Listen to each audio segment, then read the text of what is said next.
Hello, everybody. Welcome to a live recording of the Moms Making Money show. So those of you who are catching us live on video, welcome.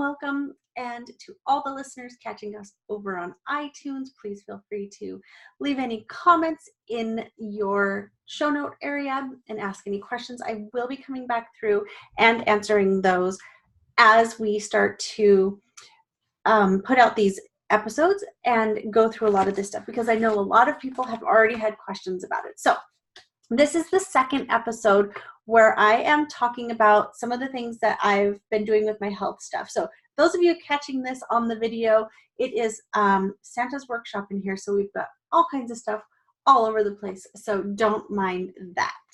But I wanted to talk to you guys a little bit. I've got here in my hand, I've got these 4 different test results. I've got about $2,000 worth of tests here that I've taken and gone through, and I'm working with a naturopathic doctor. I am also working with a certified nutritionist who is certified in the GAPS protocol, which is something that we're going to talk a little bit about today, and we're going to continue to talk about moving forward.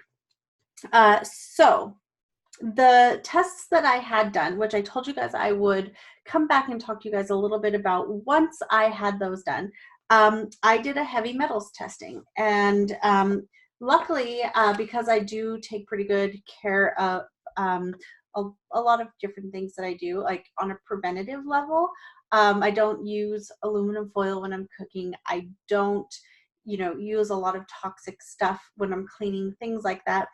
A lot of my toxic levels were actually really surprisingly low. So I didn't have anything come up for lead, cadmium, or arsenic. I had a little bit come up for mercury, and I had some show up still from aluminum, which is this one right here. This also shows different types of other mineral deficiencies. I was really surprised that my potassium, calcium, and magnesium were really good. You'll see that here for those of you watching. Those are all above the line here. Everything else was below. So I'm taking a mineral supplement for that, and that's a liquid mineral supplement. So getting into some of the other tests, I did a test for mold.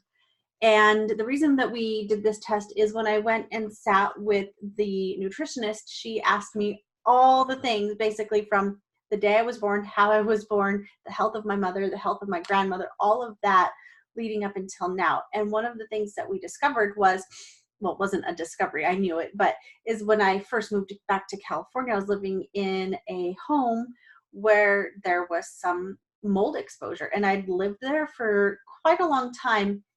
And so she said it was, those spores will continue to grow in your body.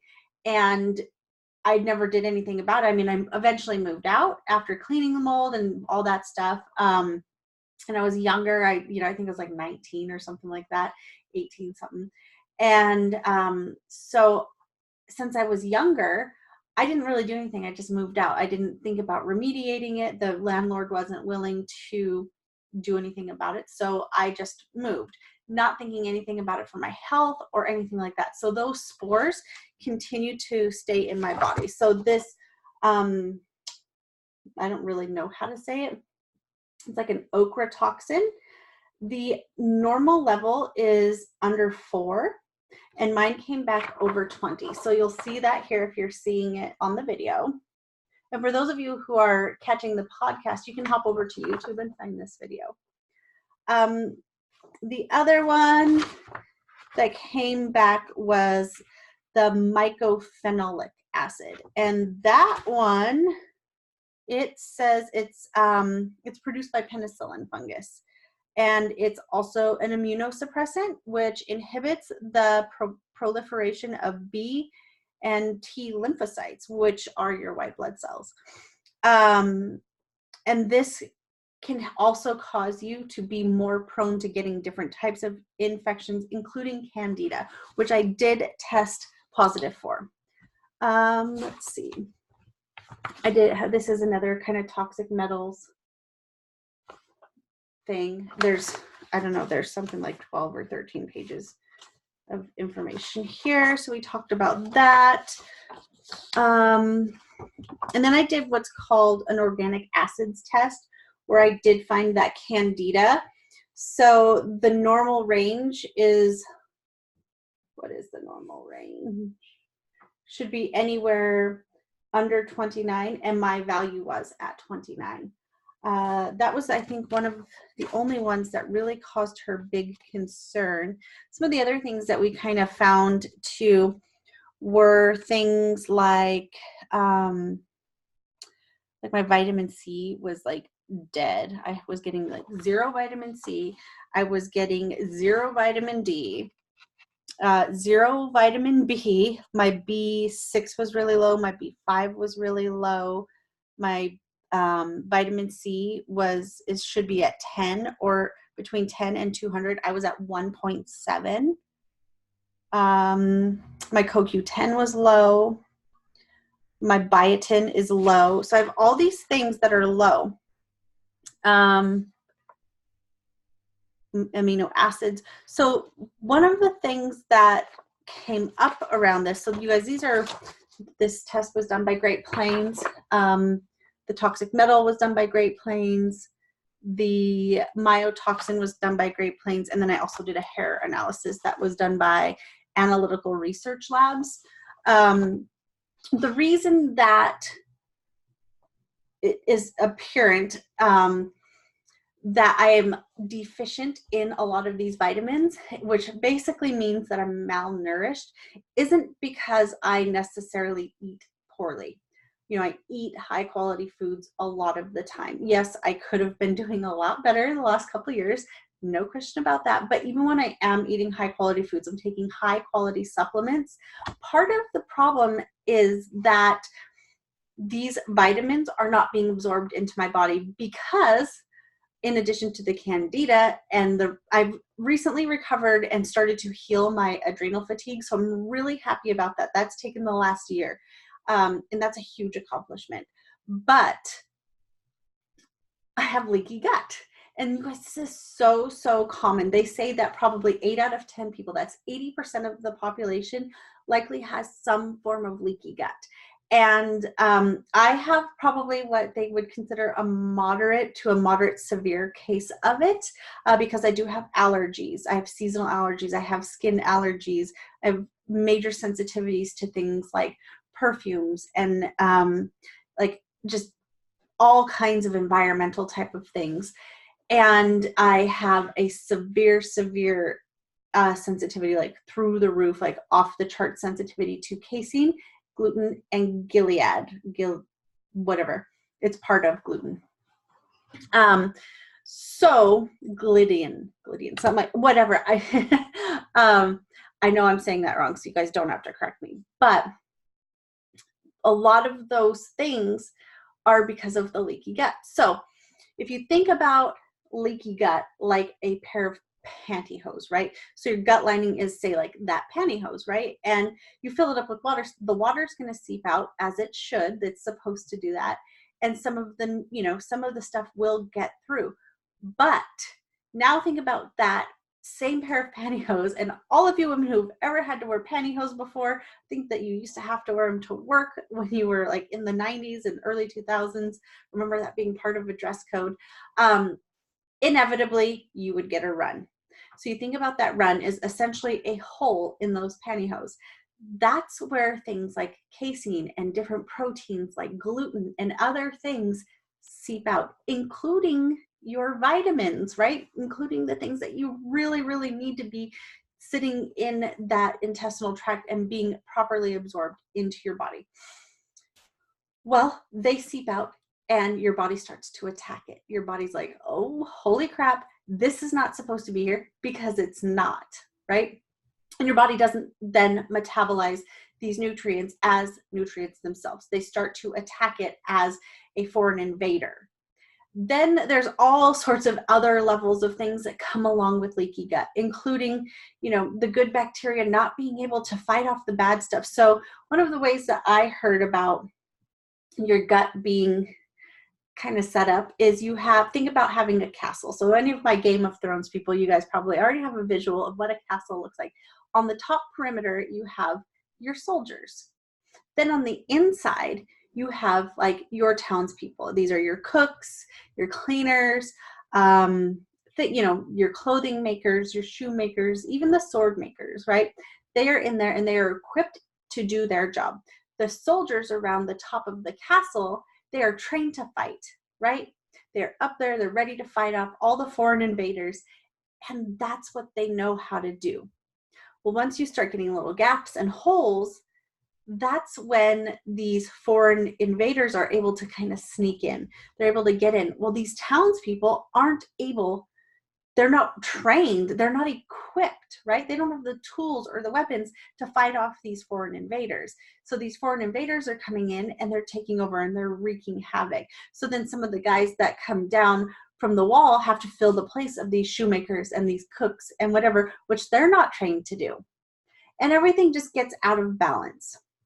So the idea is, especially for me right now, is to heal that gut lining so that I can properly absorb the nutrients that are actually in the food and vitamins that I'm taking. And I have a high quality vitamin protocol. I'm on quite a few different things, including my doTERRA Lifelong Vitality, the PB Assist, and the Terrazyme, as well as the DDR Prime, and a couple of other things that I take periodically. Those were approved by both my naturopath and my GAPS practitioner nutritionist. So that I'm really happy about. I'm taking some liquid vitamin D, as well as supplementing therapeutic doses of things like the vitamin C and a couple of other things. And also to aid in like helping with the detox type of symptoms, I'm going to be taking a little bit of activated charcoal once a day too, just to help flush those things out so it's less of a burden on my liver. Even though I have like the DDR Prime and some of the other things that are helping, the Zendocrine Plus, that's going to help me flush it out. This is like a binder to really help utilize getting that stuff out and getting it out pretty quickly. And the other thing, and this is the hardest part, you guys, is we're having a huge dietary shift, and my son Easton is going to be doing this with me. So that means everybody in our house actually gets to do it. We are going to be doing the full GAPS protocol. We've been given the all clear to skip the introduction, which means we do not have to have soup for breakfast and all of that. I do recommend, if you guys are interested in GAPS at all and what this means, it's the gut and psychology syndrome, right? They have it, the book is written by a medical doctor, a medical nutritionist, and a neurologist. So she is all of that. And she's also the mother of an autistic child. And I don't know about you guys, but parents seem to be the best advocates for their children when something's just out of the ordinary, whether it is a skin rash or something else going on a more severe level. So she has come up with, along with many other medical professionals and science, this isn't just one of those things that just got made up. Science is all behind it. And it talks about how leaky gut and the different types of gut health are directly related to behavioral problems, skin problems, basically any autoimmune stuff, and how by healing your gut, you can start to heal some of the symptoms of some of these disorders. They talk about things like schizophrenia. They talk about things like autism, dyspraxia, dyslexia, anxiety, so many things that obviously they can't cover every single condition in the book, but they even touch a little bit, I believe, on multiple sclerosis. The other book that I found that was really a good read for talking about gut health was Dr. Axe. His book, Eat Dirt. It's also available on Audible. And I love listening to books on Audible. So I definitely would grab that one as well. So basically, this is a mix between a ketogenic / paleo / specific carbohydrate diet. You are still able to have fruits, which kind of mixes it from being full keto, but you're not eating starchy vegetables like potatoes and sweet potatoes, at least not for a while. I am not able to have eggs or even the fermented dairy at this point in time. just because I am so sensitive to casein, and that casein is giving me trouble. It gives me gas. It makes my stomach bloated, and the same with gluten. I also did a genetic test. I don't have those results back yet, so I will talk about them on a later interview or a later episode after I go and have my appointment next month with the nutritionist. Because there are certain genetic markers that make you more prone to having certain things. So you guys hear I have like the snuffles all the time. Part of that is because of my gut, right? Constant, like I call them snuffles with my kids, but constant, now brain fog. I have to get out my frankincense. Constant stuffiness is a direct like symptom of having leaky gut or something going on with your gut. And my son Easton, he's 6, he has it so badly. Oftentimes kids with eczema, that's a telltale sign that they've got something going on with their gut as well. Teenagers with acne, same, gut. So we are going to be diving into this. We've started kind of easing our way in after the cruise because it was really, really difficult on the cruise to eat things that we actually enjoyed eating that fit the protocol. So one of the things that we're going to have to do eventually is figure out how to navigate traveling while being on this protocol, because the protocol itself lasts between 1 and 2 years. And so we're really kind of buckling down and getting in for the long haul. So I invite all of you guys to do some research on it. Ask me any questions. I'm happy to share any little tips, tidbits, whatever. Follow me on Pinterest. Hop over to amiepederson.com. Follow along on the blog. Obviously, subscribe to the podcast. Subscribe with the little bell, whatever, on YouTube. And make sure that you guys are following along. And I'm happy to talk to you guys too. So if you're in my Healthy, Wealthy, and Wise group on Facebook, leave any questions that you have there. That's the best place to reach me. So if you're listening here on YouTube, or you're listening on the podcast, just hop over into the group. It's Healthy, Wealthy, and Wise, and you'll find me there. This is a free community where you can ask me anything. I call it Healthy, Wealthy, and Wise because we talk about health, we talk about business, and we talk about education and learning. So this is like a really great place for empowering each other, empowering our health, learning new things, and also if you have a business, growing your business. So that's really all I have for today. We're going to dive into a lot more stuff as the things start to come up. We are going to start making a lot more bone broth and meat stocks and different things. And really, so also anybody who's listening or watching who has done GAPS, one of the things that I struggle with personally is coffee and coffee creamer. So if you have a recipe for a GAPS approved coffee creamer, let me know. I love to drink coffee and I really don't want to give it up. But I don't like to drink black coffee. So anything you have to share, please feel free to share it. Share it in my group, share it in the comments, share it in the show notes. I would love that. But basically that's it, you guys. I'm going to be giving more information over in the show notes as well as in the blog. So keep an eye out and I will see you guys later. Bye.